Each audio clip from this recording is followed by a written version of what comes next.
L'actualité à la une ce soir, au sommet économique G20 Compact with Africa, le président du Faso plaide pour plus d'investissements en Afrique. Roch-Marc Christian Kaboré estime que le contexte sécuritaire et sanitaire plaide aussi en faveur du développement du continent. Le sommet s'est tenu en visioconférence, compte rendu à suivre en début de journal. Et dans ce journal, le Garci 3 peut donc affronter les terroristes. L'unité spéciale de la gendarmerie est fin prête et a fait des démonstrations ce matin devant le ministre de la Sécurité. Vous verrez les éléments en action dans ce journal. Et dans ce journal, une semaine à Orodara. Aujourd'hui, un clin d'œil sur l'état de la route Bobo-Dioulasso-Orodara qui laisse à désirer des nids de poules qui entravent une bonne circulation. Images et commentaires à suivre dans cette édition. Et dans cette édition, le bilan du double attentat de Kaboul s'est alourdi. Au moins 85 personnes ont trouvé la mort dans les deux explosions de ce jeudi aux abords de l'aéroport de la capitale. Le bilan donc des attentats suicides de ce jeudi. Et on parle également de blessés. Bonsoir et ravi de vous retrouver. Cela dit, le président du Faso a pris part ce 27 août en visioconférence au sommet économique du G20 Compact with Africa qui se tient à Berlin en Allemagne. Une rencontre qui a permis au chef de l'État burkinabé de revenir sur les opportunités de l'Afrique dans tous les secteurs. Il a aussi plaidé pour les investissements massifs pour le développement du continent. Explication, Amadou Marcelto. Quatrième sommet des chefs d'État du G20 dans le compact avec l'Afrique sur initiative de la chancelière allemande Angela Merkel, le président du Faso Roch-Marc Christian Kaboré plaide pour un engagement plus accru des investisseurs étrangers dans la lutte contre le Covid-19 en Afrique pour une revitalisation de l'économie des pays du G5 Sahel. La crise sécuritaire, sanitaire et humanitaire que nous vivons dans les pays africains nous y interpelle avec force, parce que cette crise pèse énormément sur nos économies. En termes d'opportunités, l'Afrique regorge d'énormes potentialités dans tous les secteurs et a besoin d'investissements massifs pour son développement. C'est pourquoi je pense que le Compact pour Africa doit être un cadre d'un partenariat actif dans le respect des intérêts des uns et des autres et également un cadre de solidarité internationale. Le défi de la couverture vaccinale s'avère un impératif pour la population africaine quand on sait que seulement moins de 2% des Africains sont touchés par le vaccin contre plus de 60% chez les Occidentaux. Les chefs d'État ont estimé que c'était une inégalité d'accès qu'il convenait donc de corriger. Les échanges ont aussi porté sur la nécessité d'un transfert de technologie, de la production des vaccins de qualité sur le continent, ce qui a été considéré comme étant un gage pour les États africains, donc d'avoir rapidement accès aux vaccins, mais aussi de permettre donc une relance économique véritable. Et on a aussi parlé donc de l'augmentation des droits de tirage spéciaux. Ce sont donc des sources de financement de l'économie, notamment une réallocation donc de ces DTS, ces droits de tirage spéciaux là, pour financer les dépenses sanitaires, la mise à niveau des hôpitaux africains. Autre point évoqué à ce sommet, le plan national de développement économique et social 2021-2025. Pour son appropriation, le président du Faso soutient qu'il vise à renforcer la sécurité et la paix en vue d'une croissance économique plus forte. Et au carnet d'audience du président du Faso, Roch-Marc Christian Kaboré, a reçu en audience 27 août le directeur général de la Bourse régionale des valeurs mobilières, BRVM de l'UEMOA, Edo Kossi Amevo. Le développement du marché financier régional et la contribution de la Bourse régionale des valeurs mobilières pour l'essor du secteur minier étaient au centre des échanges entre les deux personnalités. Boukari Betraou. Présent au Burkina Faso dans le cadre d'une visite de travail, le directeur général de la Bourse régionale des valeurs mobilières est venu saluer le président du Faso pour sa résilience économique malgré le contexte sécuritaire et sanitaire. Entre ces deux personnalités, il était aussi question du développement du marché financier régional. Nous avons particulièrement abordé la question du financement des États par les émissions obligataires, notamment les interventions du Burkina Faso sur ce marché. Le Burkina a déjà mobilisé 330 milliards au titre de cette année pour le financement des projets de développement et de la relance post-Covid. Nous avons donc eu l'occasion de discuter des innovations qu'on devrait apporter à ce type d'intervention par de nouveaux produits et surtout par la mobilisation de ressources externes pour avoir une certaine additionnalité de ressources pour le financement du développement du Burkina. L'audience a été également l'occasion pour moi d'aborder la question du financement du secteur privé au Burkina, qu'il s'agisse des grandes entreprises ou des PME. Le chef de l'État nous a donc donné des conseils sur comment mener des réflexions pour que le financement du secteur privé au Burkina puisse être réalisé, en tout cas le financement particulièrement à long terme, et surtout comment accompagner ce secteur privé dans, je dirais, la mobilisation de ressources sur le marché financier régional. Mobiliser des ressources pour financer le secteur minier à travers l'actionnariat populaire, voici une des pistes envisagées pour permettre au secteur minier de jouer pleinement son rôle dans le développement économique du Burkina Faso.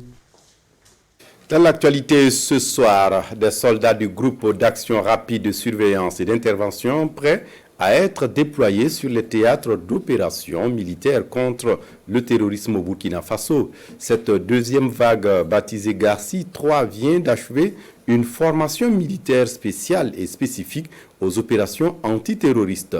Les éléments de cette unité spéciale de la gendarmerie nationale ont démontré donc ce matin une partie de leur aptitude devant le ministre de la Sécurité. Démonstration à suivre donc avec Vincent Tiendrebeo.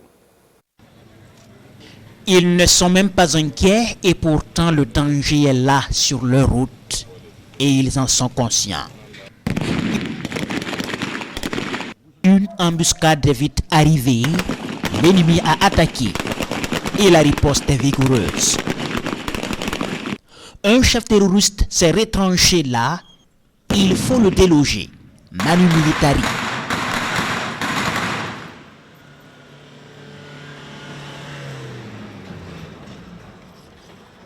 Ceci n'est qu'une simulation, mais une reproduction presque exacte de la réalité à laquelle ces soldats seront confrontés dans les tout prochains jours.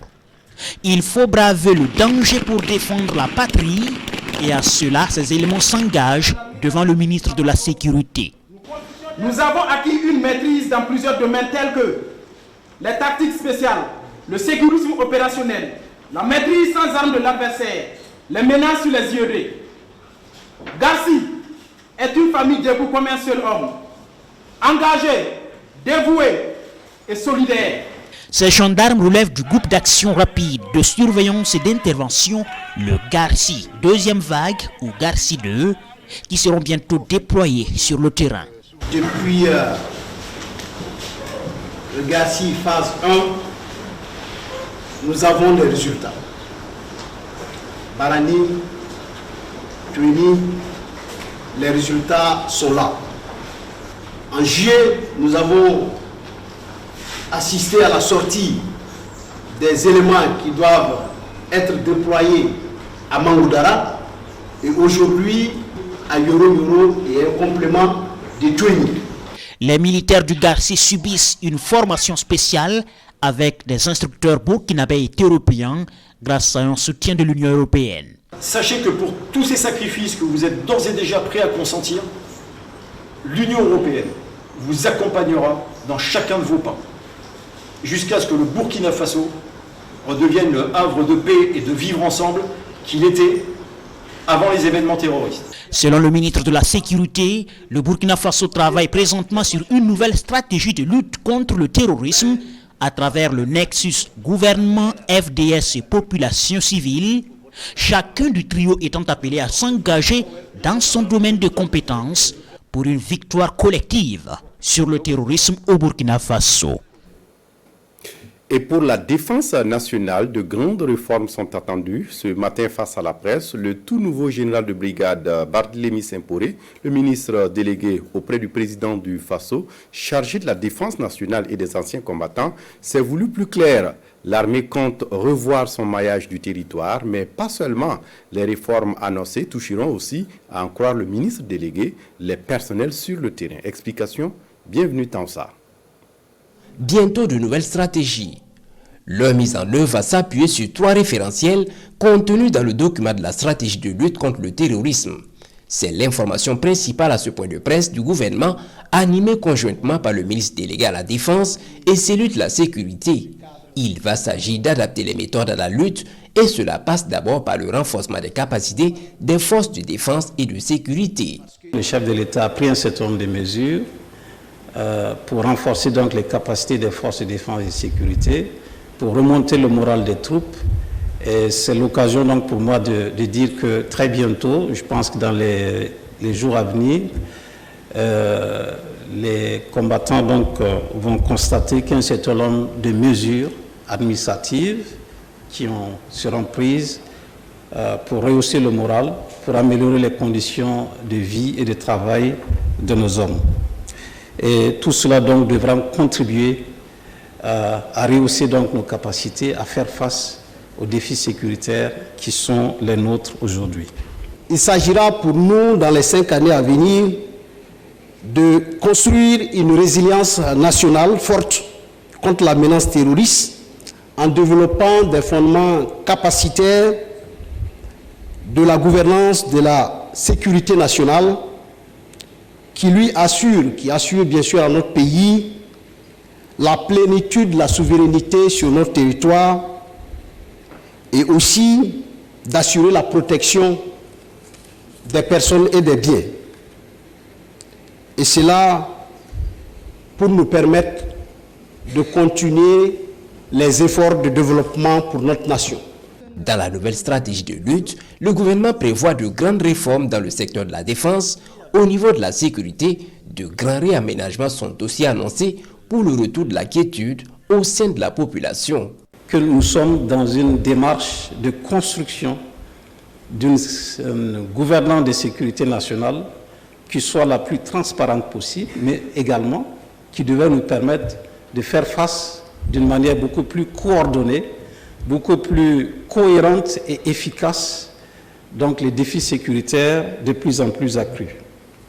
Il s'agira pour nous de vaincre le péril terroriste et ses fléaux connexes par une réponse nationale holistique, rigoureuse, qui mobilise l'ensemble de la nation, qui développe une coopération avec les États voisins et la communauté internationale, tout en consolidant une cohésion sociale, en assurant la paix et le développement. La réussite de ce projet repose sur une synergie entre toutes les composantes de la société, FDS, gouvernement et population, insistent les ministres de la Sécurité et celui délégué à la Défense. Ils indiquent que la nouvelle stratégie offre une possibilité de réinsertion à ceux qui veulent déposer les armes. Et en bref, le ministère de l'Éducation nationale annonce que les élèves du lycée Philippe Zenda Kaboré seront affectés dans d'autres établissements publics. C'est par un communiqué de la Direction provinciale des enseignements post-primaires et du secondaire du Kadiogo que l'on a appris ce 27 août l'information. Le lycée Philippe Zenda Kaboré a été fermé le 25 mai dernier suite à des violences scolaires dans l'établissement. Nous reviendrons plus en détail dans nos prochaines éditions sur cette information. Et pour poursuivre, le président de la CENI présente son équipe au Mogo Nababango. Ce matin, au palais du roi, Élisée Ouedraogo en a profité pour solliciter les bénédictions du souverain Mouaga pour la réussite de son mandat. Amadou Marcelto. La Commission électorale nationale indépendante CENI au palais du Mogo Nababango.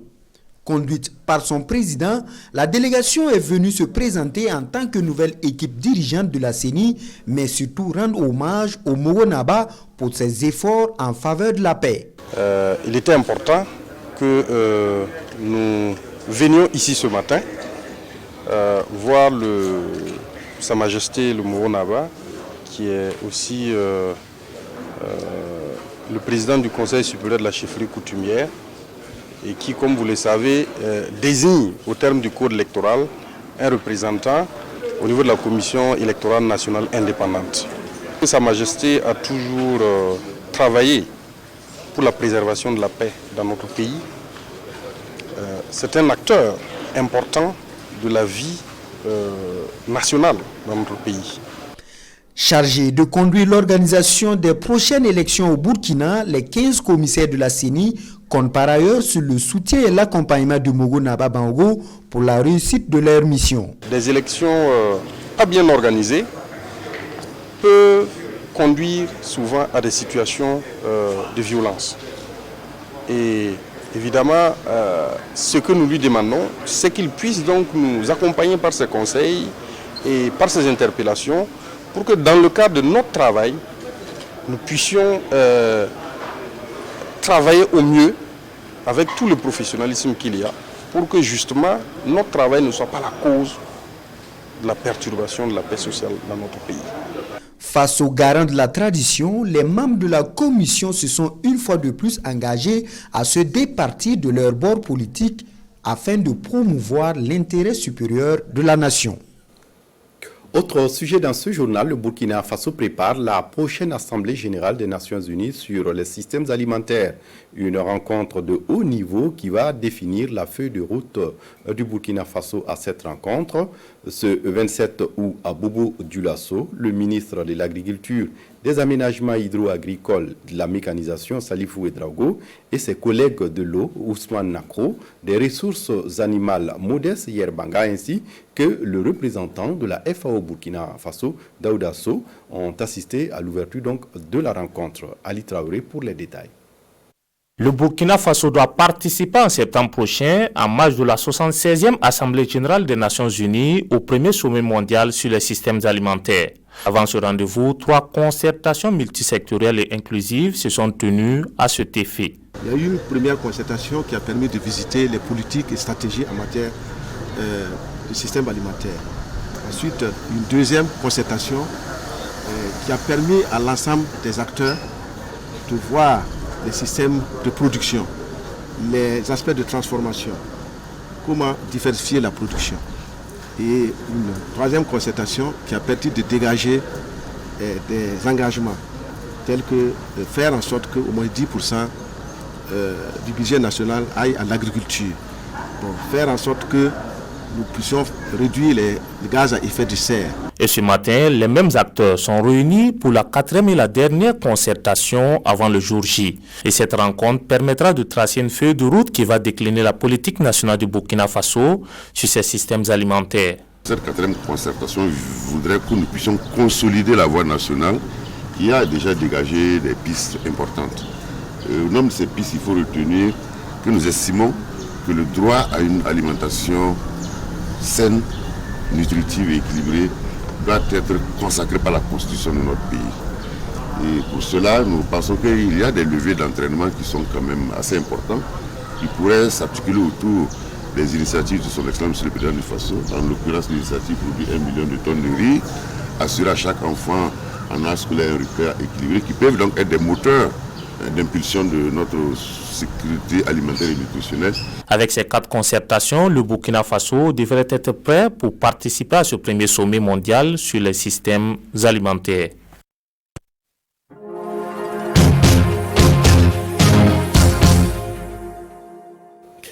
Pour notre feuilleton, une semaine à Orodara ce vendredi, intéressons-nous à la route qui mène de Bobo-Dioulasso au chef-lieu du Kénédougou. Une voie en forte dégradation avec des nids de poules qui essaiment la grande majorité de la chaussée.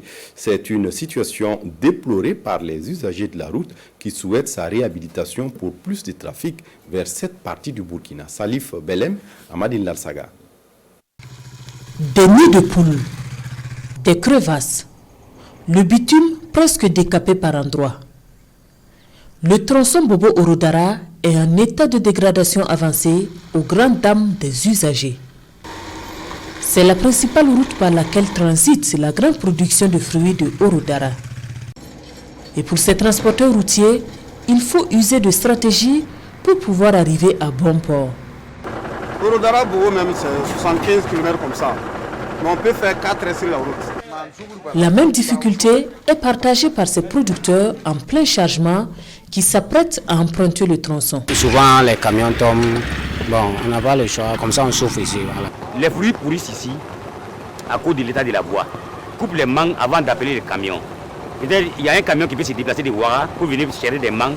Arrivé à Bobo, vu l'état de la route, les camions peuvent rester à Bobo, refuser de venir catégoriquement.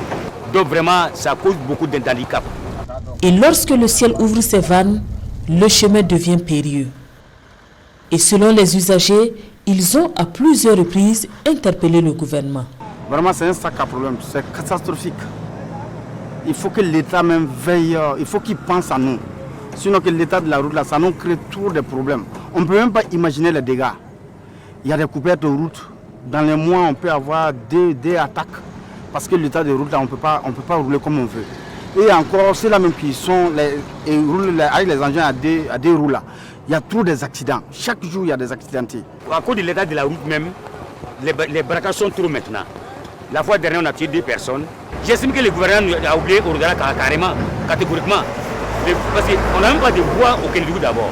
L'état de la RN8, encore appelée la route des fruits, inquiète également les autorités locales. Le tronçon Orodara-Bobo-Dioulasso reste vraiment un calvaire avec des pannes récurrentes.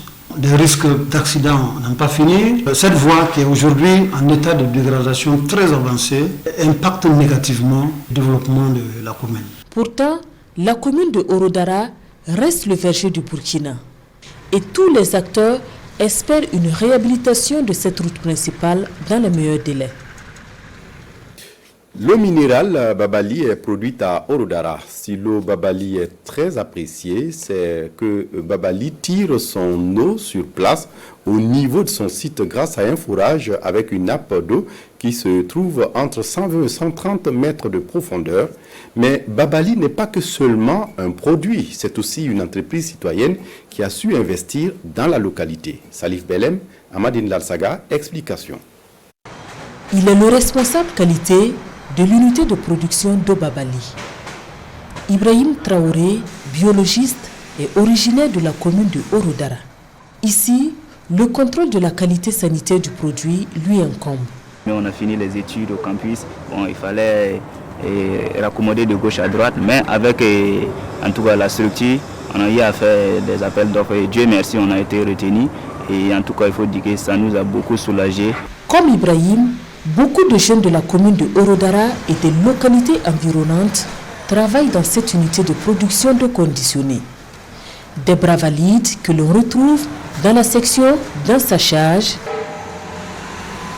d'embouteillage ou encore au chargement en passant par l'étiquetage. L'entreprise emploie près de 500 personnes, des permanents, des journaliers et des occasionnels. Pour les sachets de 0,30 et 0,50, nous sommes à une capacité de production moyenne de 75 000 sachets à l'heure. Ce qui est des bidons de 8 litres, 10 litres. Nous sommes à une capacité de production de 500 à 800 bouteilles à l'heure. Et pour les bouteilles de 1,5 litres, nous sommes à une capacité de production à 8500 bouteilles heure moyenne. Babali est produit par la société PrestaSud, dirigée par un fils de la localité qui entend apporter sa pierre au développement de la commune et contribuer à la réduction du taux de chômage. Au départ, ce n'était pas facile, puisque même pour trouver les emplois, ce n'était pas évident. Mais on a fait les sensibilisations nécessaires. Et le premier jour de la production à Babali, ici, on était autour de 10 personnes. Aujourd'hui, on est à plus de 300 permanents déclarés à la caisse. Et on a au moins 200 journaliers qui travaillent tous les jours et puis qui repartent et qui reviennent le lendemain.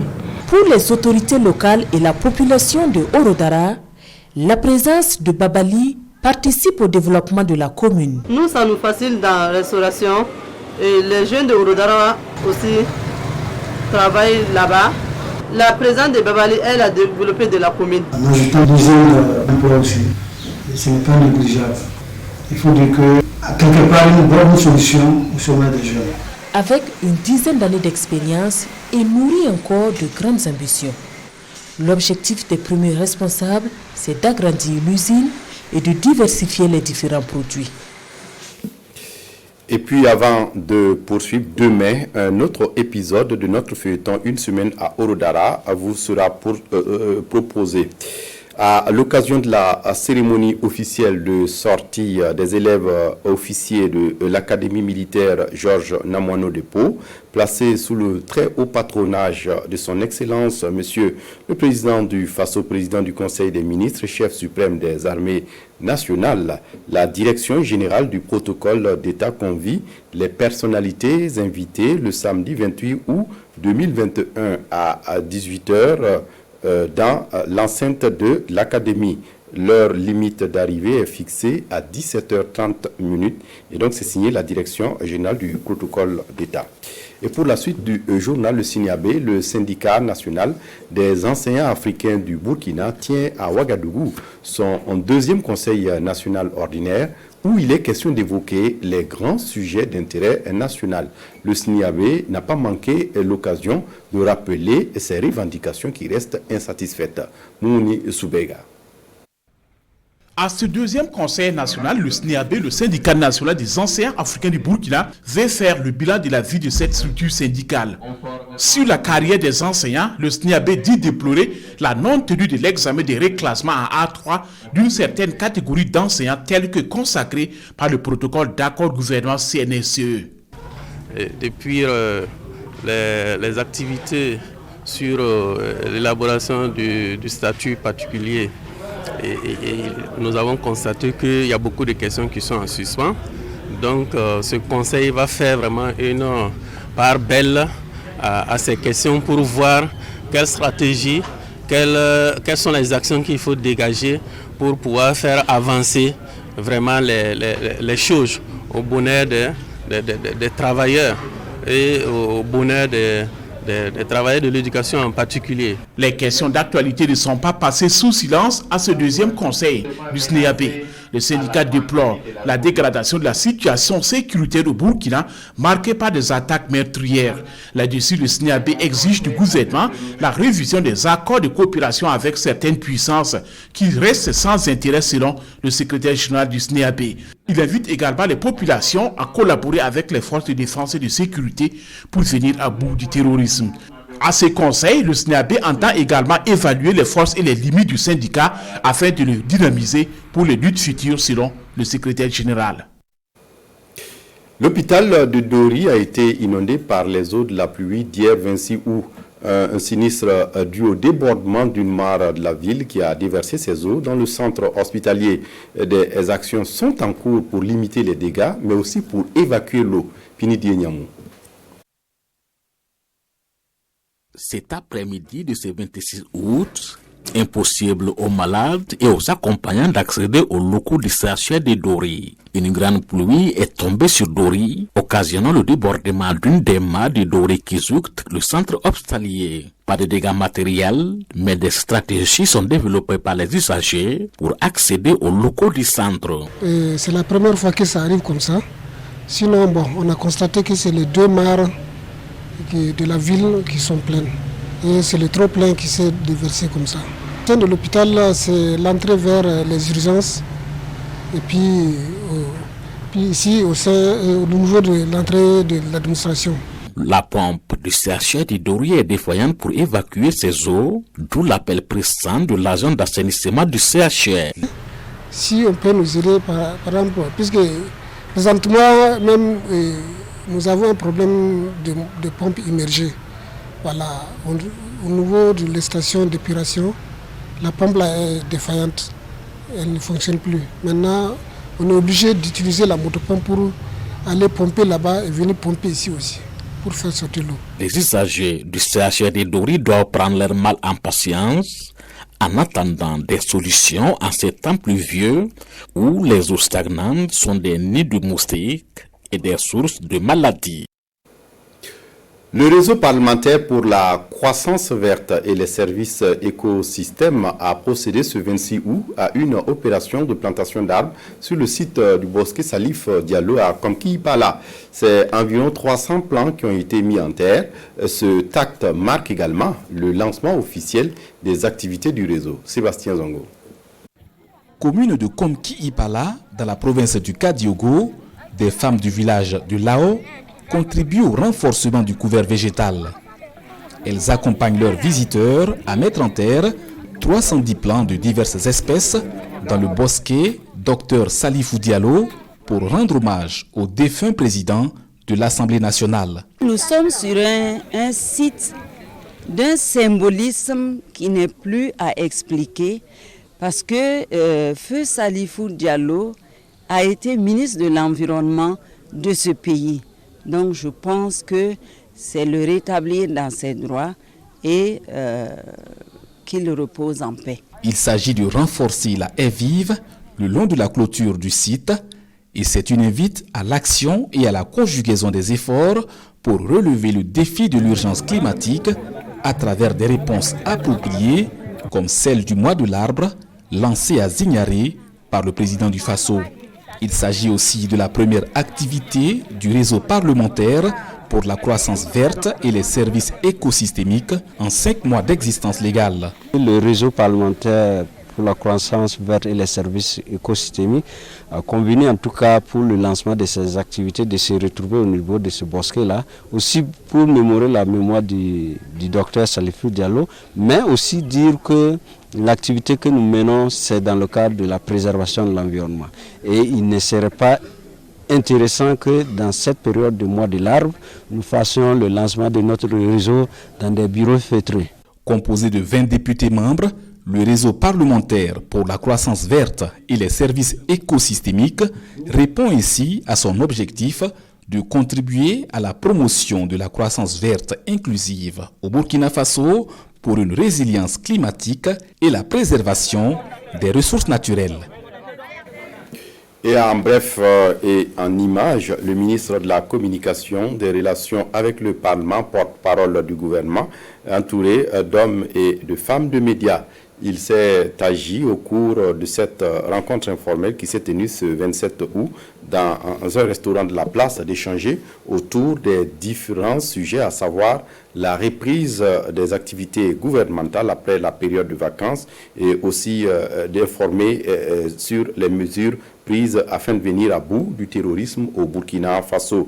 Le premier responsable du département de la communication a saisi l'occasion pour féliciter et encourager les journalistes. Il a aussi prodigué des conseils. Il a exhorté les journalistes à développer des initiatives dans le sens du renforcement des relations publiques. À l'étranger, je le disais en titre, attentat à Kaboul, 85 personnes au moins se sont mortes dans la double attaque revendiquée par le groupe État islamique. L'attentat perpétré à l'aéroport a fait environ plus de 160 blessés selon un nouveau bilan daté de ce vendredi. La nuit est longue devant cet hôpital de Kaboul. Des dizaines de familles attendent d'en savoir plus sur le sort des victimes de la double explosion. Parmi les dizaines d'Afghans tués, on compte de nombreux civils, dont des enfants, mais aussi des talibans. L'armée américaine, elle, déplore son plus lourd bilan humain depuis des années. En ciblant l'aéroport, les assaillants ont touché des points de rassemblement à la fois pour les étrangers et les Afghans. Les kamikazes ont fait sauter leurs explosifs près de l'hôtel Baron et 100 mètres plus loin, à l'entrée de l'aéroport. Quelques instants après l'attentat, nos envoyés spéciaux rencontraient une population en fuite et sous le choc. Nous étions très proches, près du fil barbelé. Près du fil barbelé, c'est-à-dire près de la porte de l'abbaye, où des milliers d'Afghans se massent chaque jour pour avoir une chance de quitter le pays. Dans la soirée, le groupe État islamique revendique l'attaque. Quelques heures plus tard, Joe Biden prend la parole, le visage fermé. Ces terroristes du groupe État islamique ne gagneront pas. Nous sauverons les Américains là-bas, nous ferons sortir nos alliés afghans et notre mission continuera. L'Amérique ne sera pas intimidée. Mais la Maison-Blanche reste sur sa position. Les troupes américaines quitteront bien l'Afghanistan le 31 août. Après une brève interruption, les évacuations de civils ont repris jeudi soir, quelques heures après l'attaque. Demain, samedi, le président du Faso préside la cérémonie de sortie des élèves officiers de l'Académie militaire Georges Namoiano à Pau. Et à cet effet, je vous rappelle ce communiqué du protocole d'État. À l'occasion donc de la cérémonie officielle de sortie des élèves officiers de l'Académie militaire Georges Namoiano à Pau, placé sous le très haut patronage de son Excellence, Monsieur le Président du Faso, président du Conseil des ministres, chef suprême des armées nationales. La direction générale du protocole d'État convie les personnalités et les invités le samedi 28 août 2021 à 18h dans l'enceinte de l'Académie.